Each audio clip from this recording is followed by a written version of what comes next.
গাজা যুদ্ধের 2 বছর পরেও হামাসের অদম্য শক্তি। 2 বছরের অব্যাহত সংঘাতের পরও গাজার আকাশে একটি নামকরা সংকেত, হামাস এখনও শক্তিশালী। ইসরায়েলের সেনাবাহিনী দাবি করেছে 22,000 যোদ্ধা নিহত হলেও হামাসের হাতে এখনও প্রায় 20,000 অভিজ্ঞ যোদ্ধা আছে।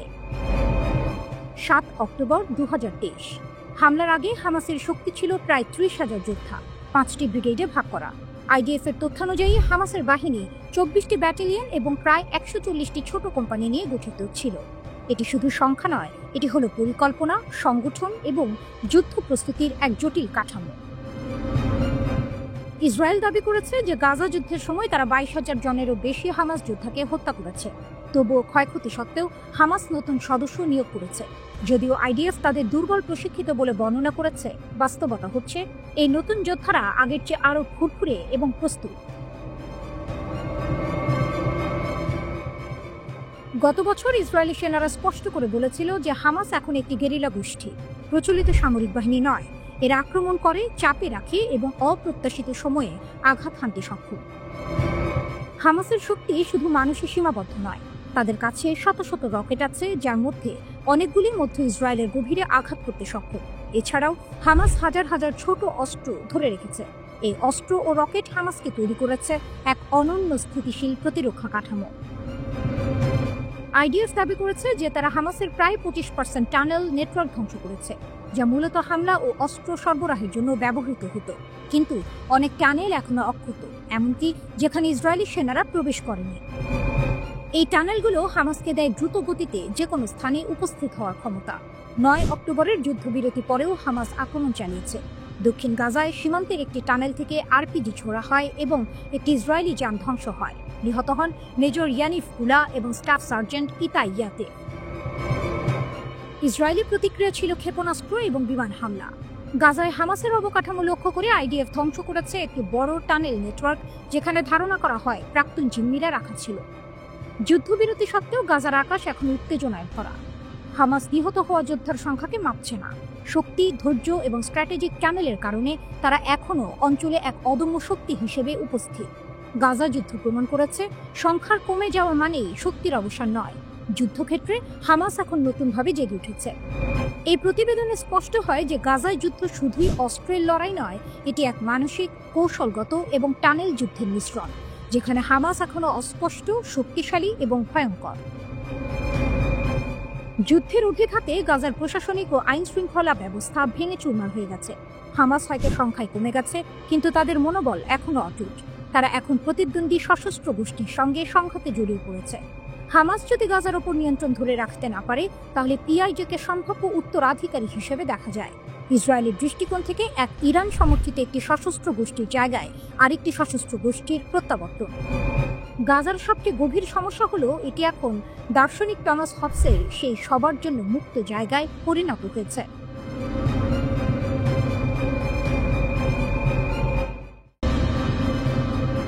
গাজার আঁধার রাত, হঠাৎই আকাশ জ্বলে ওঠে। আগুনের লেলিহান শিখা ছুঁয়ে যায় ইসরায়েলের দিগন্ত। হামাস যেন বজ্রপাতে আঘাত হানে, রকেট গলি ছুঁড়ে দেয় তেল আবিবের আকাশের দিকে। আকাশ কাঁপে, মাটি কাঁপে, আর মানুষের হৃদয় ধকধক করে ওঠে। গাজা থেকে 5টি রকেট নিক্ষেপ আয়রন ডোম তো থামাতে ব্যর্থ। এ খবর ছড়িয়ে পড়তেই আতঙ্ক ছড়ায় ইসরায়েলের রাস্তায়।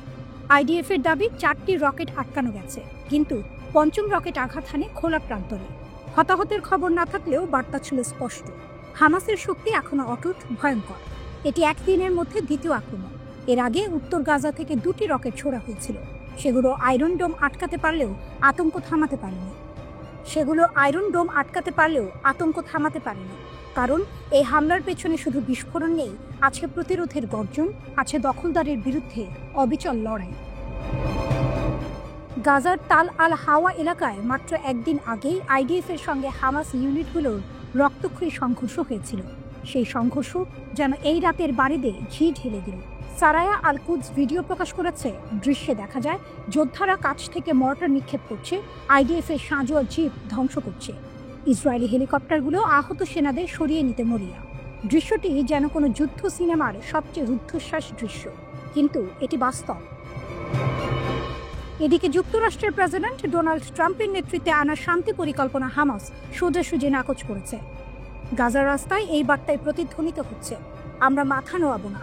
একদিকে যুক্তরাষ্ট্র শান্তির নামে চাপিয়ে দিতে চায় পরিকল্পনা, অন্যদিকে হামাস জানিয়ে দেয় তাদের প্রতিরোধ চলবে। প্রশ্ন হচ্ছে, কেন বারবার ইসরায়েলের প্রতিরক্ষা ভেঙে পড়ছে? আয়রন ডোম কি সত্যিই অটুট, নাকি গাজার গেরিলা যোদ্ধারা শিখে ফেলেছে কিভাবে ভয়ঙ্কর প্রতিরক্ষা ভেদ করতে হয়? এই হামলা যেন সে প্রশ্নের উত্তর খুঁজে দেয়। রাতের অন্ধকারে রকেটের আগুন শুধু আকাশ ছিঁড়ে যায়নি, কাঁপিয়ে দিয়েছে ইসরায়েলি সামরিক মানসিকতাকে। বারবার বলা হচ্ছিল ইসরায়েল নিরাপদ, লোহার গম্বুজ অটুট, অথচ মাত্র 24 ঘন্টায় 2 দপ্পা হামলা দেখিয়ে দিল সত্যিকারের শক্তি গাজায় লুকিয়ে আছে। হামাসের এই বার্তা যেন তাই স্পষ্ট, আমাদের রকেট হয়তো সবসময় লক্ষ্যবস্তুতে আঘাত হানে না, কিন্তু আমাদের অস্তিত্বই ইসরায়েলের জন্য এক অবিরাম দুঃস্বপ্ন। তেল আবিবে আক্রমণের এই রাত তাই শুধু আতঙ্কের নয়, ভয়ঙ্কর এক প্রতিশোধের গল্প। ইসরায়েল যতই আধুনিক প্রযুক্তি সাজিয়ে রাখুক, গাজার বুকে প্রতিরোধের আগুন নিচ্ছে না, বরং প্রতিটি সংঘর্ষ, প্রতিটি বিস্ফোরণ, প্রতিটি রকেট ইঙ্গিত দিচ্ছে নতুন ভোরের, যেখানে ইসরায়েলের আকাশও নিরাপদ নয়। শেষমেশ এই আক্রমণ শুধু সামরিক সংঘর্ষ নয়, এটি এক ঘোষণাপত্র। হামাস জানিয়ে দিল শক্তি এখনো তাদের হাতে, প্রতিরোধ এখনো তাদের রক্তে। আর ইসরায়েলের জন্য বার্তা একটাই, রাত যতই দীর্ঘ হোক, প্রতিরোধের সকাল এসে যাবে।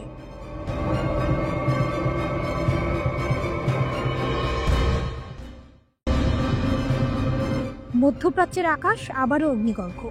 তেল আবিব থেকে ভেসে আসছে যুদ্ধের ঢোল, তেহরানের দিকে তাক করা হয়েছে দৃষ্টি। প্রশ্ন একটাই, ইসরায়েল কি ইরানকে আঘাত করতে চলছে? ইসরায়েলের সেনাবাহিনী বা IDF এর এক জ্যেষ্ঠ কর্মকর্তা সতর্ক করেছেন, প্রয়োজনে ইসরায়েল ইরানে আবারও হামলা চালাতে পারে, সব বিকল্প আমাদের হাতে খোলা। কথাগুলো শীতল নয়, বরং আগুনের স্ফুলিঙ্গ। তিনি আরও দাবি করেছেন, IDF ইতিমধ্যে ইরানকে প্রচণ্ড আঘাত দিয়েছে, তেহরান জানে তার ক্ষতির পরিধি কতটা বড়। তাহলে কি যুদ্ধের ড্রাম বাজছে? ইসরায়েলের কথায় উত্তেজনা ছড়ালেও দৃশ্যপটের আসল নাটক ঘটছে তেহরানে, কারণ এই সতর্কতার একদিন আগে ইরান নিজের সেনাবাহিনীকে দাঁড় করিয়েছে যুদ্ধের প্রস্তুতিতে। ইরানের সেনাপ্রধান জেনারেল আব্দুর রহিম মুসাভি গর্ব ভরে ঘোষণা করেছেন, আমাদের নৌবাহিনী সম্ভাব্য যে কোনো সংঘাতের জন্য প্রস্তুত। গাজার রক্তক্ষয়ী 12 দিনের যুদ্ধ শেষ হওয়ার মাত্র কয়েক সপ্তাহ পর তিনি নৌঘাঁটিতে গিয়ে সৈন্যদের সঙ্গে দেখা করেন। তার চোখে ভেসে ওঠে যুদ্ধের প্রস্তুতির আগুন। তিনি বলেন, আজ আমরা যা দেখেছি তা ছিল ভবিষ্যতের সংঘাতের জন্য অসাধারণ মাত্রার প্রস্তুতি। কিন্তু এখানেই শেষ নয়। ইরান দেখিয়ে দিল তাদের লড়াই শুধু সমুদ্র বা আকাশে সীমাবদ্ধ নয়, যুদ্ধ হবে তথ্যের ভেতরেও। ইরানের রাষ্ট্রীয় টেলিভিশনে হঠাৎই সম্প্রচারিত হলো এমন কিছু নথি যা দাবি করা হচ্ছে ইসরায়েলের ডিমোনা পারমাণবিক কেন্দ্রের ভেতরের ফাইল। গোয়েন্দা মন্ত্রণালয় প্রকাশ্যে বলল, আমরা ইসরায়েলের গোয়েন্দা নেটওয়ার্কে প্রবেশ করেছি। এ যেন রকেট নয়, সাইবার ঝড়, যা ইসরায়েলের জন্য আরও ভয়ঙ্কর। চিত্রটা তাই স্পষ্ট। একদিকে ইসরায়েল হুঁশিয়ারি দিয়ে বলছে, আমরা প্রস্তুত, ইরান জানে আমাদের ক্ষমতা। অন্যদিকে ইরান তার অস্ত্র ভাণ্ডার, নৌবহর আর গোয়েন্দা শক্তি খুলে দেখিয়ে দিচ্ছে, আমরাও প্রস্তুত, আমরা কেবল শিকার নই, আমরা শিকারীও। এই টানটান উত্তেজনার মাঝে প্রশ্ন উঠছে, কে কাকে প্রথম আঘাত করবে? তেল আবিব যদি রকেট ছোড়ে, তেহরান প্রস্তুত মিসাইল উড়াতে। ইসরায়েল যদি আকাশে ঝাঁপিয়ে পড়ে, ইরান সমুদ্রে দাঁড় করিয়েছে যুদ্ধজাহাজ। আর সাইবার দুনিয়ায়, সেখানে ইরান ইতিমধ্যেই ঢুকে পড়েছে শত্রুর অন্তরে। তাই মধ্যপ্রাচ্যের রাত আজ নিস্তব্ধ নয়, বাতাসে ভেসে বেড়াচ্ছে যুদ্ধের গন্ধ, বারুদে ভেজা এক অনিশ্চয়তা। তেল আবিবের সেনা ঘাঁটিতে যেমন উৎকণ্ঠা, তেহরানের সামরিক ঘাঁটিতেও বাজছে যুদ্ধের প্রস্তুতির ঝাঁক। শেষমেশ ইসরায়েল যতই হুমকি দেখ না কেন, এই প্রেক্ষাপটের আসল শক্তি এখন ইরানের হাতে। কারণ তারা দেখিয়ে দিয়েছে, আকাশে তাদের ফোর্স প্রস্তুত, সমুদ্রে তাদের নৌবাহিনী যুদ্ধ সাজিয়েছে, স্থলে তাদের সেনারা প্রস্তুত দাঁড়িয়ে আছে, আর অদৃশ্য সাইবার দুনিয়ায় তারা ঢুকে গেছে শত্রুর হৃদয়ে। এই যুদ্ধ যদি শুরু হয়, তা শুধু মিসাইল আর রকেটের সংঘর্ষ হবে না, হবে শক্তি বনাম শক্তির মহারণ, যেখানে ইসরায়েলের হুমকি মিলিয়ে যাবে ইরানের গর্জনে।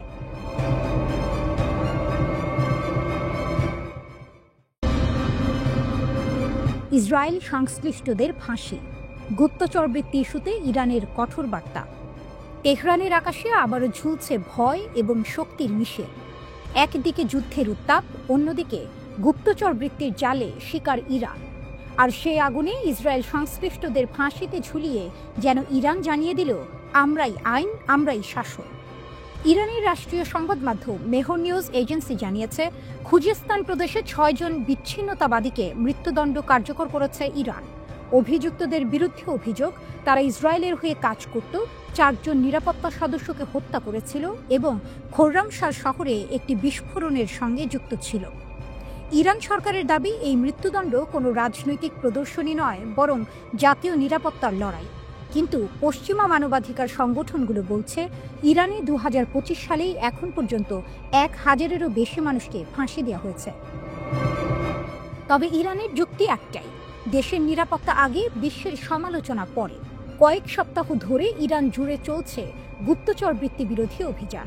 17 সেপ্টেম্বর থেকে এখন পর্যন্ত 8 জন ইসরায়েলি গুপ্তচরকে ফাঁসি দিয়েছে দেশটি। তাদের একজন বাহমান চুবিয়াল। এপির প্রতিবেদনে বলা হয়েছে, চুবিয়াল ইরানের টেলিকম খাতে কাজ করতেন এবং ইসরায়েলের গোয়েন্দা সংস্থা মোসাদের সঙ্গে যোগাযোগের অভিযোগ ছিল তার বিরুদ্ধে। ইরানের দাবি, তিনি ইলেকট্রনিক যন্ত্রপাতি আমদানির পথ ও সংবেদনশীল প্রকল্প সম্পর্কিত তথ্য বিদেশে পাচার করতেন। আরেকজন বাবক শাহবাজি। ইরান জানিয়েছে, শাহবাজি ইরানের ডেটা সেন্টারের তথ্য বিক্রি করেছিলেন তার ইসরায়েলি হ্যান্ডলারদের কাছে। কিন্তু মানবাধিকার কর্মীদের দাবি, শাহবাজিকে নির্যাতন করে স্বীকারোক্তি আদায় করা হয়েছিল। আরও নাটকীয় হল শাহবাজির পটভূমি। তিনি নাকি ইউক্রেনের প্রেসিডেন্টকে চিঠি লিখে রাশিয়ার বিরুদ্ধে যুদ্ধ করার ইচ্ছা প্রকাশ করেছিলেন, যে রাশিয়া এখন ইরানের ঘনিষ্ঠ মিত্র। সেই চিঠি হয়তো তার জীবনের মোড় ঘুরিয়ে দিয়েছিল। জুনে ইসরায়েলের সঙ্গে 12 দিনের সীমিত যুদ্ধের পর থেকে ইরান আরও কঠোর হয়েছে। তখন থেকেই তেহরান বুঝে গেছে, শত্রু শুধু সীমান্তে নয়, ভেতরেও আছে। আর সেই শত্রুকে নির্মূল করতেই চলছে এই গুপ্তচর শিকার অভিযান।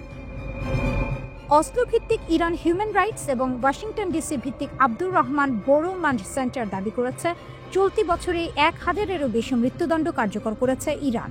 কিন্তু তেহরানের কাছে এটি সংখ্যা নয়, এটি নিরাপত্তার সংজ্ঞা। হয়তো মানবাধিকার সংস্থা বলবে অমানবিক, কিন্তু ইরানের দৃষ্টিতে এটি অপরিহার্য। তারা যেন ঘোষণা দিচ্ছে, মোসাদের ছায়া যতই গভীর হোক, পারস্যের মাটিতে তা টিকবে না। ইরান জানাচ্ছে, তার শত্রুদের গুপ্তচর বৃত্তির দাম এখানে মৃত্যুর সমান। আর সেই বার্তা এখন শুধু ইসরায়েল নয়, গোটা বিশ্ব শুনছে পরিষ্কারভাবে।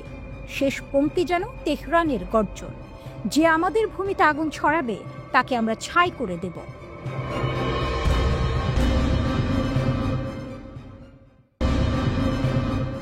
ইরানের দিকে ফের ঝুঁকছে ইসরায়েল। ট্রাম্পের নিষেধ উপেক্ষা করে নতুন সংঘাতের আভাস। মধ্যপ্রাচ্যের বাতাসে আবারও যুদ্ধের গন্ধ। গাজার আলোচনায় স্থবিরতা, আর তেহরানের দিকে ইঙ্গিতপূর্ণ দৃষ্টি। ইসরায়েল কি আবারও আগুন জ্বালাতে চলেছে? এভিগডর লাইবারম্যানের সাম্প্রতিক মন্তব্য যেন সেই সন্দেহকেই উস্কে দিয়েছে। রাশিয়ান সংবাদ মাধ্যম রাশিয়া টুডে জানিয়েছে, লাইবারম্যান ইসরায়েলিদের সতর্ক করেছেন আশ্চর্যজনক এক আক্রমণের সম্ভাবনা নিয়ে। তিনি নাগরিকদের পরামর্শ দিয়েছেন সুরক্ষিত স্থানের কাছাকাছি থাকতে। তার ভাষায়, ইরানিরা অত্যন্ত মনোযোগীভাবে কাজ করছে, তারা নিজেদের প্রতিরক্ষা ও সামরিক সক্ষমতা ক্রমাগত শক্তিশালী করছে। এই বক্তব্য এমন এক সময় এলো যখন মাত্র একদিন আগে ইরান ঘোষণা দিয়েছিল তারা পারমাণবিক অস্ত্র চায় না। ইরানের সর্বোচ্চ নেতা আয়াতুল্লাহ আলী খামেনি স্পষ্ট করেছেন, আমরা গণবিধ্বংসী অস্ত্রের পক্ষে নই। এটি একটি ধর্মীয় বিশ্বাস ও ফতোয়া। আমরা কখনোই পারমাণবিক অস্ত্র অনুসরণ করিনি, করবও না। তবুও বিশ্বজুড়ে সন্দেহের মেঘ ঘনীভূত। জাতিসংঘ গত মাসে ইরানের বিরুদ্ধে নতুন করে নিষেধাজ্ঞা জারি করেছে তার পারমাণবিক কর্মসূচির কারণে। আর ঠিক তার পেছনেই লুকিয়ে আছে জুন মাসের সেই ভয়াবহ 12 দিনের যুদ্ধ, যা বদলে দিয়েছিল ইরান ইসরায়েল সম্পর্কের মানচিত্র। 13 জুন ইসরায়েল আক্রমণ চালায় ইরানের মূল পারমাণবিক স্থাপনাগুলোতে। হামলায় নিহত হন একাধিক শীর্ষ ইরানি জেনারেল। কিন্তু ইরান থেমে থাকেনি। প্রতিশোধের আগুনে তেহরান জবাব দেয় আকাশ জোড়া ড্রোন ও ব্যালিস্টিক ক্ষেপণাস্ত্র বৃষ্টিতে, যা ইসরায়েলের প্রতিরক্ষা ভেদ করে ঢুকে যায়। পশ্চিমা সামরিক বিশ্লেষকেরা একে বলেছিলেন এক নতুন যুগের সূচনা, যেখানে ইরানের ড্রোন প্রযুক্তি ইসরায়েলের আয়রন ডোমকে অকার্যকর করে দেয় কয়েক ঘন্টার মধ্যেই। 22 জুন পরিস্থিতি এতটাই উত্তপ্ত হয় যে যুক্তরাষ্ট্র সরাসরি যুদ্ধে জড়িয়ে পড়ে। অপারেশন মিডনাইট হ্যামান নামের গোপন অভিযানে মার্কিন যুদ্ধবিমান বোমা বর্ষণ করে নাতানজ, ফার্দো ও ইস্পাহানের ইরানি পারমাণবিক স্থাপনাগুলিতে। এরপর জাতিসংঘে বক্তৃতা দিতে গিয়ে ইসরায়েলি প্রধানমন্ত্রী বেনিয়ামিন নেতানিয়াহু ট্রাম্পকে ধন্যবাদ জানিয়ে বলেন, ইরানের সঙ্গে 12 দিনের যুদ্ধ, আমি যেটাকে বলি অপারেশন রাইজিং লায়ন, ইতিহাসে চিরস্মরণীয় হয়ে থাকবে। আমাদের সাহসী পাইলটরা তেহরানের আকাশ দখল করেছিল। মার্কিন B-2 পাইলটদের সঙ্গে মিলে তারা ইরানের পারমাণবিক কেন্দ্র ধ্বংস করে দেয়। কিন্তু এই আত্মবিশ্বাসী ভাষণের অন্তরালে রয়েছে এক ভয়াবহ বাস্তবতা। সেই যুদ্ধের পর থেকেই ইরান আগের চেয়ে আরও শক্তিশালী, আরও প্রস্তুত। তাদের ড্রোন, ক্ষেপণাস্ত্র ও সাইবার প্রতিরক্ষা ব্যবস্থা এখন মধ্যপ্রাচ্যের অন্যতম ভয়ঙ্কর শক্তি। শেষ পর্যন্ত ট্রাম্পের মধ্যস্থতায় যুদ্ধবিরতি হলেও বাস্তবে আগুন এখনও নিভে যায়নি। এখন আবারও ইসরায়েলি রাজনীতিতে যখন অস্থিরতা, গাজার আলোচনায় স্থবিরতা, তখন লাইবারম্যানের আশ্চর্যজনক আক্রমণ মন্তব্য যেন নতুন এক ঘূর্ণিঝড়ের ইঙ্গিত দিচ্ছে। তেহরানের বার্তাটি স্পষ্ট, যে হাত ইরানের দিকে উঠবে তাকে আমরা ইতিহাসে পরিণত করব।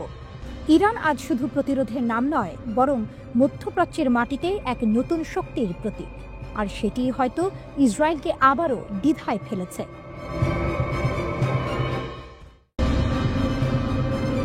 রাশিয়ার পর এবার ইরানের ঘোষণা।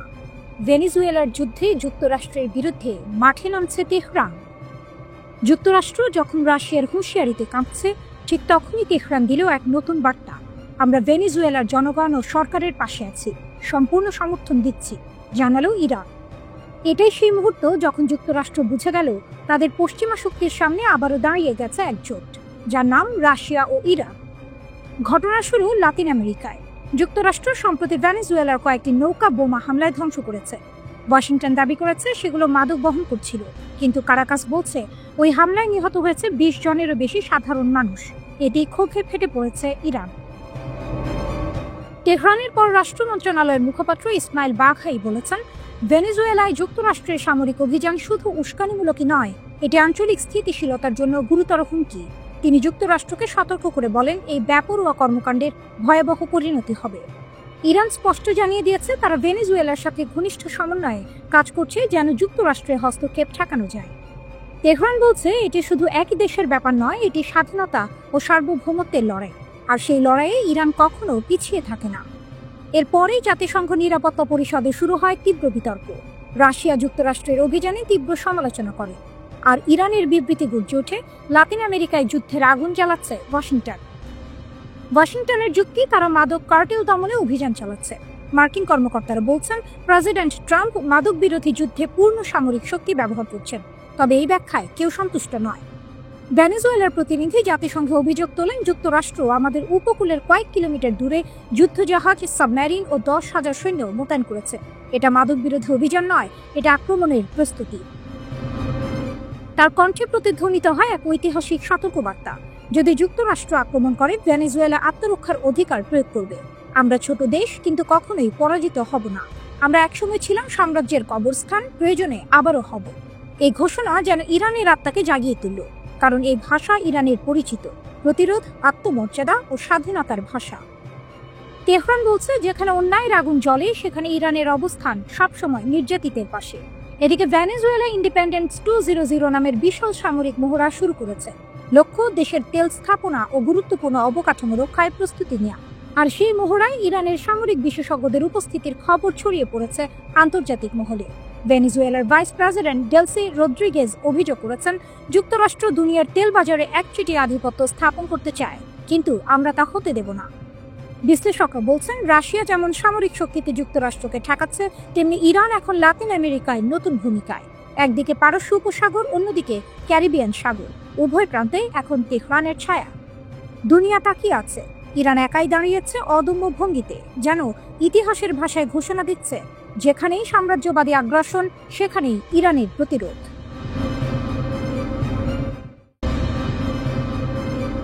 চাবাহার মহাকাশ বন্দরে নতুন ইতিহাস। প্রথম কঠিন জ্বালানি উৎক্ষেপণের দ্বারপ্রান্তে ইরান। ইতিহাসের নতুন অধ্যায়ে পা দিতে যাচ্ছে ইরান। দক্ষিণ পূর্বাঞ্চলের চাবাহার মহাকাশ বন্দর থেকে প্রথম কঠিন জ্বালানি চালিত রকেট উৎক্ষেপণের প্রস্তুতি এখন চূড়ান্ত। ইরানি মহাকাশ সংস্থার প্রধান হাসান সালারিয়ে শনিবার বিশ্ব মহাকাশ সপ্তাহ 2025-এর উদ্বোধনী অনুষ্ঠানে ঘোষণা দিয়েছেন, চাবাহারের আকাশে শিগগিরই উঠবে ইরানের নতুন মহাকাশ যান। এই ঘোষণা শুধু একটি মহাকাশ প্রকল্পের খবর নয়, এটি ইরানের প্রযুক্তিগত আত্মনির্ভরতার প্রতীক। বহু নিষেধাজ্ঞা, রাজনৈতিক অবরোধ ও আন্তর্জাতিক চাপের মধ্যেও ইরান প্রমাণ করছে তারা থামবে না। সালারিয়া জানিয়েছেন, চাবাহার মহাকাশ বন্দরের প্রথম পর্যায় সম্পন্ন হয়েছে। এই পর্যায়ে মূলত কঠিন জ্বালানি রকেট উৎক্ষেপণের জন্য তৈরি করা হয়েছে, আর দ্বিতীয় পর্যায়টি যেখানে ভারী প্যালোড বহন এবং একাধিক উৎক্ষেপণ সম্ভব হবে তা এখন নকশা পর্যায়ে রয়েছে। চাবাহারের অবস্থানও কৌশলগতভাবে অত্যন্ত গুরুত্বপূর্ণ। সালারিয়ে বলেন, এই ঘাঁটি 40 থেকে 100 ডিগ্রি প্রবণতার কক্ষপথে প্রবেশের সুযোগ দেয়, যা স্যাটেলাইটের জন্য অপরিহার্য। অর্থাৎ এটি শুধু ইরানের নয়, বৈশ্বিক মহাকাশ মানচিত্রে এক নতুন কেন্দ্র হয়ে উঠছে। উৎক্ষেপণ সারিতে জাফর, পায়া, নাহিদ ও সোলেমানি প্রকল্প। ইরান আগামী মাসগুলোতে একাধিক স্যাটেলাইট উৎক্ষেপণের প্রস্তুতি নিচ্ছে। জাফর 2 ও পায়া রিমোট সেন্সিং স্যাটেলাইট বিদেশি উৎক্ষেপণ যানে মহাকাশে পাঠানো হবে। অন্যদিকে নাহিদ 2 উৎক্ষেপণ করা হবে ইরানের নিজস্ব সিমোর্গ রকেটে। সবচেয়ে আকর্ষণীয় পরিকল্পনা হলো শহীদ সোলাইমানি স্যাটেলাইট প্রকল্প, যেখানে 20টির মতো ন্যানো স্যাটেলাইট নিয়ে তৈরি হবে এক বিশাল মহাকাশ যোগাযোগ নেটওয়ার্ক। এরই মধ্যে 2টি পরীক্ষামূলক মডেল 3U ও 6U কিউবসেট তৈরি হয়েছে। সালারিয়া আরও জানান, ইরান এখন চীনের চাঁদ-E8 চন্দ্র অভিযানে যোগ দিয়েছে। প্রকল্পটির নকশা পর্যায় সম্পন্ন, আর এখন শুরু হচ্ছে ইঞ্জিনিয়ারিং মডেলের উন্নয়ন। ভবিষ্যতে আন্তর্জাতিক মহাকাশ স্টেশন প্রকল্পেও ইরান অংশ নিতে চায়। এই অংশীদারিত্বের মধ্য দিয়ে ইরান শুধু আঞ্চলিক শক্তি নয়, মহাকাশেও নতুন সহযোগিতার দ্বার খুলছে। একদা যাকে নিষিদ্ধ দেশ বলা হতো, সে আজ বৈশ্বিক মহাকাশ ক্লাবের অংশ। রিমোট সেন্সিং উপগ্রহ পার্স 3, রাডার স্যাটেলাইট রেড 2 এবং উচ্চ ব্যান্ডউইথ যোগাযোগ স্যাটেলাইট নাহিদ 3 ও পার্স 2 সবই এখন চূড়ান্ত পরীক্ষার অপেক্ষায়। এমনকি বেসরকারি খাতের তৈরি কাউসার 2 স্যাটেলাইটও উৎক্ষেপণের জন্য প্রস্তুত। ইরান আজ বিশ্বের শীর্ষ 10 দেশের মধ্যে জায়গা করে নিয়েছে, যারা নিজেদের উপগ্রহ তৈরি ও উৎক্ষেপণ করতে সক্ষম। বিশ্ববিদ্যালয়, গবেষণা প্রতিষ্ঠান ও বেসরকারি কোম্পানিগুলোকে যুক্ত করে ইরান গড়ে তুলছে এক সম্পূর্ণ মহাকাশ বাস্তুতন্ত্র।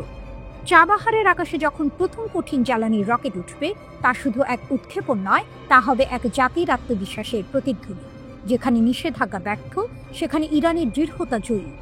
এই আকাশে আজ একটাই বার্তা লেখা থাকবে, ইরান থামে না, ইরান উড়ে যায়।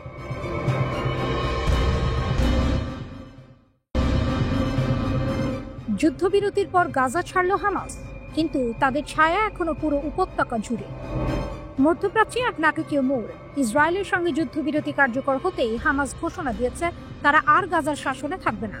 এই সিদ্ধান্ত যেন যুদ্ধোত্তর গাজায় নতুন এক অধ্যায়ের সূচনা।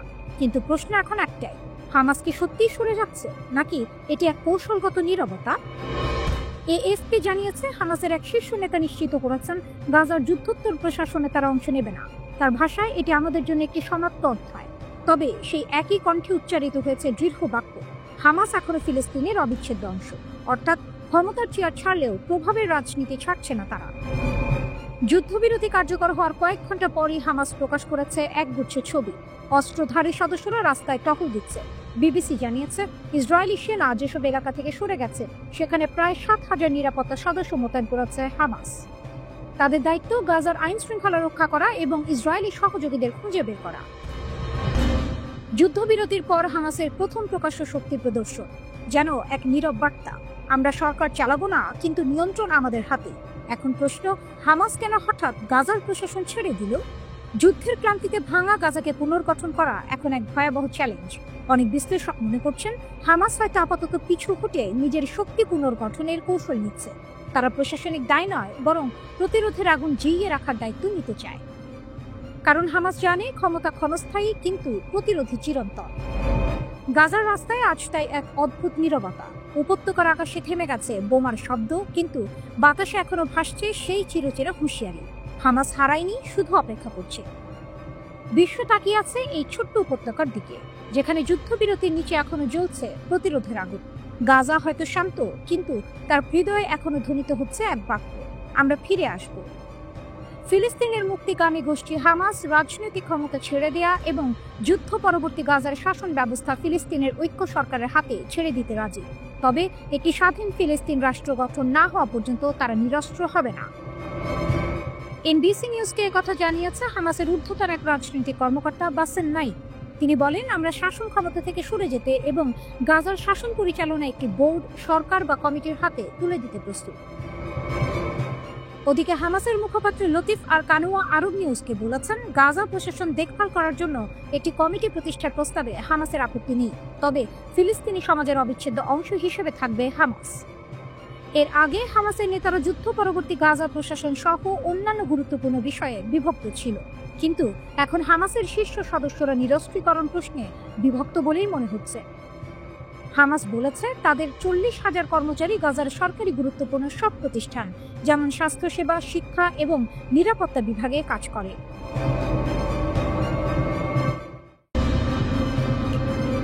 পেন্টাগনের সতর্কবার্তা, ইরান যুদ্ধেই ফাঁস হয়ে গেল আমেরিকার ক্ষেপণাস্ত্র সংকট।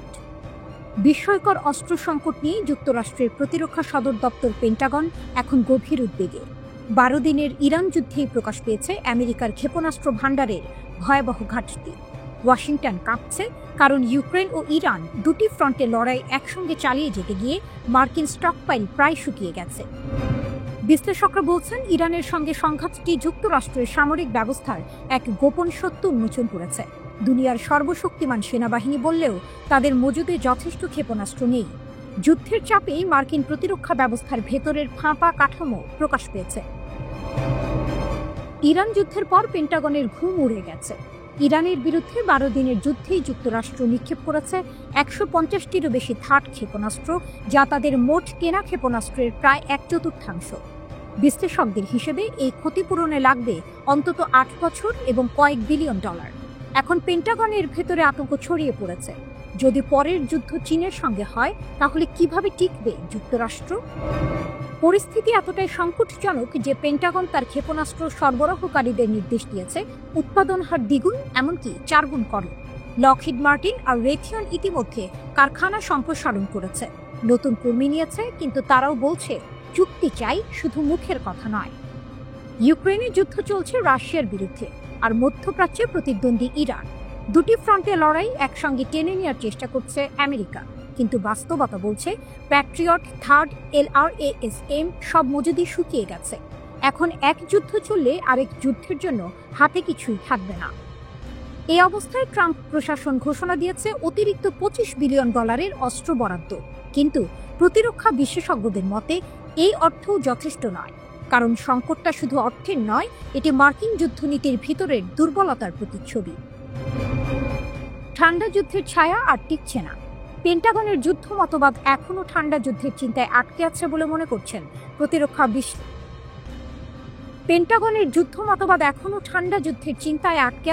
মনে করছেন প্রতিরক্ষা বিশ্লেষকরা। তারা বলছেন আজকের যুদ্ধ ড্রোন, ইলেকট্রনিক জ্যামিং ও মিসাইল বৃষ্টির লড়াই, কিন্তু আমেরিকা এখনো পুরনো কৌশলে বন্দী।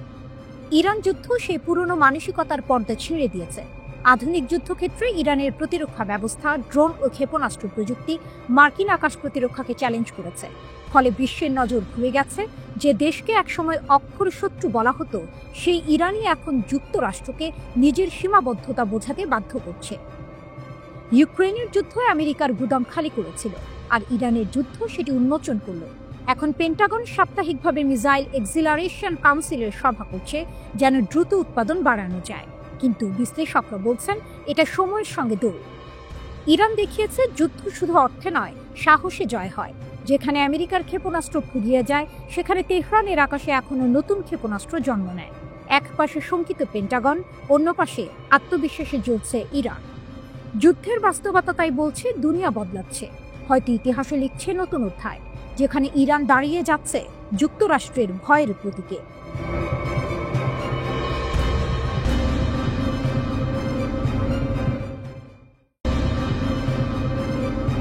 18 অক্টোবর 2025 তারিখে joint comprehensive plan of action JCPOA বা ইরান পারমাণবিক চুক্তি আনুষ্ঠানিকভাবে শেষ হলো। এই চুক্তি 2015 সালে স্বাক্ষরিত হয়েছিল, যার মূল উদ্দেশ্য ছিল ইরানের পারমাণবিক কার্যক্রম কিছু সীমাবদ্ধ করা আর তার বিনিময়ে আন্তর্জাতিক নিষেধাজ্ঞা তুলে দেয়া। কিন্তু একটি দ্বৈত বাস্তবতা এখানে রয়েছে। রাজনৈতিকভাবে চুক্তির সমাপ্তি দিবস বলে বিলোপ করা হলো সকল বাধ্যবাধকতা। ইরান ঘোষণা করেছে এখন থেকে চুক্তির সমস্ত বিধান, পারমাণবিক প্রোগ্রামের উপর নিষেধাজ্ঞা সহ বাতিল।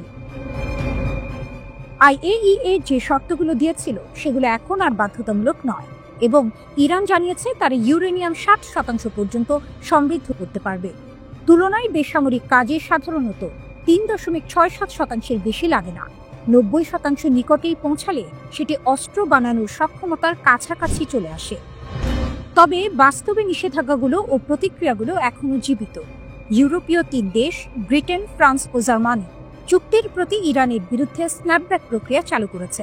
ফলশ্রুতিতে এই আইনগত চুক্তি শেষ বললেও নিষিদ্ধ ব্যবস্থা পুরোপুরি তুলে দেওয়া হয়নি। ফলে চুক্তি শেষ হয়েছে বললেও নিয়ন্ত্রণ ও চাপের ধারাবাহিকতা রয়েছে। একদিকে ইরান বলছে সব বিধান শেষ, অন্যদিকে পশ্চিমা দেশগুলো বলছে নিষেধাজ্ঞা ফিরে এসেছে। এই মিলনচ্ছেদ নতুন ভূ রাজনীতির ঝড়ের সম্ভাবনা এনে দিচ্ছে। ইরানের দিক থেকে দেখা গেল তারা এখন বলছে তারা আর পারমাণবিক কর্মকাণ্ডে সেই 3.67% সীমাবদ্ধতায় থাকবে না। সীমা উঠে গেছে বলেই মত বিশেষজ্ঞদের। এই অবস্থার কারণে ইরানের শক্তি ইতিমধ্যে বৃদ্ধি পেয়েছে, আর তা শুধু পারমাণবিক নয়, কূটনৈতিক ও অঞ্চল প্রতিরোধ নীতি হিসেবে। সামরিক দিক থেকে ইরানকে বড় শক্তি হিসেবে দেখা হয়। তার রকেট প্রযুক্তি, মিলিটারি প্রক্সি গোষ্ঠীর প্রভাব এবং এলাকায় নেটওয়ার্ক, এসবই তেহরানকে কৌশলগত সুবিধা দেয়।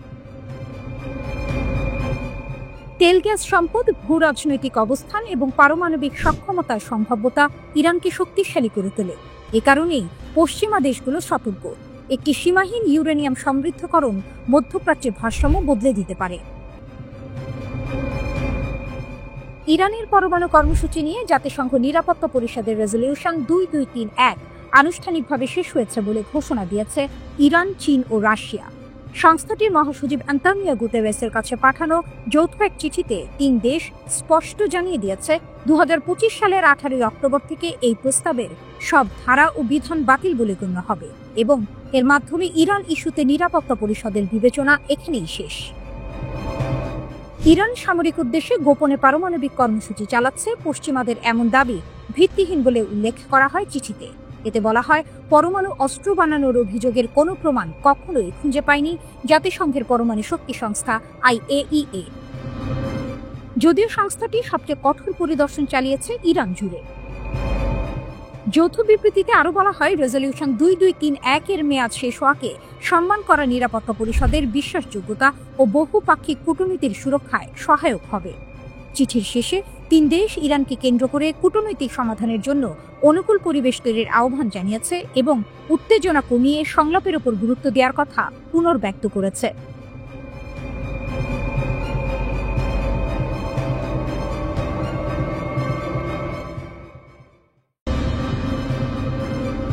কাস্পিয়ান উপকূলে ইরানের নতুন চোখ, নাজির রাডারে কাঁপছে উত্তর সীমান্তের রাজনীতি। রাতের নিস্তব্ধতা ভেদ করে ইরানের উত্তর সীমান্তে পাহাড় কেঁপে উঠছে।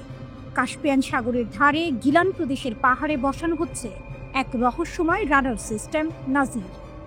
তেহরান চুপ, কিন্তু পাহাড়ে গাড়ি চলছে, সৈন্যরা ব্যস্ত। আজারবাইজান সীমান্ত থেকে মাত্র 40 কিলোমিটার দূরে এই স্থাপনা এখন গোটা অঞ্চলে নতুন আতঙ্কের নাম। ইরান ও আজারবাইজানের সম্পর্কে টানাপোড়েন নতুন নয়, কিন্তু 2021 সালের পর সেই উত্তেজনা পেরিয়ে গেছে বিপজ্জনক সীমা। তেহরানের অভিযোগ, আজারবাইজান তার ভূখণ্ডে ইসরায়েলের গোপন ঘাঁটি তৈরি করেছে। রয়টার্স জানায়, আজারবাইজানের বিজুলি, জিব্রাইল ও জাহাঙ্গীর অঞ্চলে ইসরায়েলি বাহিনীর সঙ্গে যৌথ সামরিক মহড়া চলছে নিয়মিত। এক সাবেক ইরানি কূটনীতিকের ভাষায়, আজারবাইজান এখন প্রতিবেশী নয়, শত্রুর ছদ্মবেশে দাঁড়িয়ে থাকা এক ছায়া। বিশ্লেষকদের মতে, ইসরায়েলের জন্য আজারবাইজান হয়ে উঠেছে এক লঞ্চ প্যাড। মাত্র 700 কিলোমিটার সীমান্ত পেরিয়ে এখান থেকেই সহজে আঘাত হানা সম্ভব ইরানের অভ্যন্তরে। প্রযুক্তির ঢাল, তেহরানের চোখ। এই হুমকির জবাবে ইরান বেছে নিয়েছে প্রযুক্তির শক্তিকে। সামরিক বিশেষজ্ঞ হোসেন দেহজিয়ান বলেন, নাজির শুধু অস্ত্র নয়, এটি ভবিষ্যতের যুদ্ধের চোখ। রাডারটি 30 কিলোমিটার উচ্চতায় যে কোনো যুদ্ধ বিমান শনাক্ত করতে পারে এবং 800 কিলোমিটার পর্যন্ত সক্রিয় নজরদারি চালাতে সক্ষম। চীন ও রাশিয়ার যৌথ প্রযুক্তিতে তৈরি এই রাডার পাহাড়ের চূড়ায় বসানো হয়েছে, মানে ইরান এখন আর্মেনিয়া, তুরস্ক ও আজারবাইজানের আকাশও দেখতে পাচ্ছে।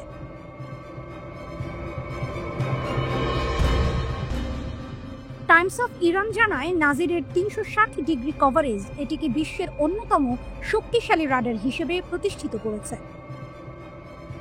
কৌশলের আড়ালে কূটনীতি। এই স্থাপনাকে শুধু সামরিক পদক্ষেপ বলে ভুল হবে। এটি তেহরানের রাজনৈতিক বার্তা, আমাদের আকাশে কেউ অদৃশ্য নয়। গার্ডিয়ানের তথ্য অনুযায়ী যুক্তরাষ্ট্র এখন ইরানের উত্তর পশ্চিমে 22 কিলোমিটার প্রস্থের এক করিডোর ব্যবহার করছে, যাকে তেহরান বলছে ন্যাটো করিডোর। ইরানের ভাষায় এই রাডার হচ্ছে সেই করিডোরের উত্তর। ইরান স্পষ্ট করেছে বিদেশি যুদ্ধবিমান তার আকাশে ঢুকলে তা আর নিরপেক্ষ থাকবে না। গুপ্তযুদ্ধের প্রতিধ্বনি। বিবিসি পার্সিয়ানের রিপোর্ট বলছে সম্প্রতি ইরানের উত্তরাঞ্চলে কয়েকটি সামরিক ঘাঁটিতে ড্রোন হামলার চেষ্টা ব্যর্থ করেছে রিভলিউশনারি গার্ডস। তেহরান দাবি করেছে হামলাগুলোর উৎস উত্তর দিকে। এই গোপন লড়াই এখন সীমান্তের মাটি ছাড়িয়ে প্রবেশ করছে আন্তর্জাতিক রাজনীতিতে। বৈশ্বিক প্রভাবের ছায়া। ইরানের প্রভাব এখন কাস্পিয়ান ছাড়িয়ে পৌঁছে গেছে ভারত মহাসাগর ও রেড সি অঞ্চলে। ফ্রান্স 24 জানিয়েছে মাদাগাস্কারের সাম্প্রতিক রাজনৈতিক অস্থিরতার পেছনেও ইরান সমর্থিত নেটওয়ার্ক কাজ করেছে বলে ধারণা করা হচ্ছে। বিশ্লেষকরা বলছেন তেহরানের লক্ষ্য স্পষ্ট, ইউরোপে জ্বালানি সরবরাহের রুটে নিজের উপস্থিতি শক্ত করা।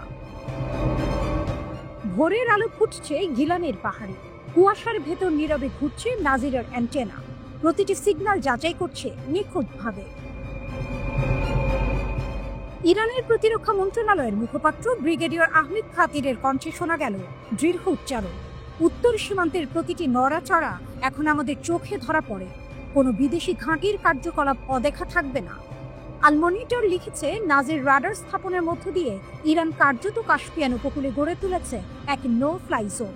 হয়তো সেটাই ইরানের বার্তা, তারা যুদ্ধ চায় না, কিন্তু আকাশে বাজ পড়লে তারা নীরব থাকবে না।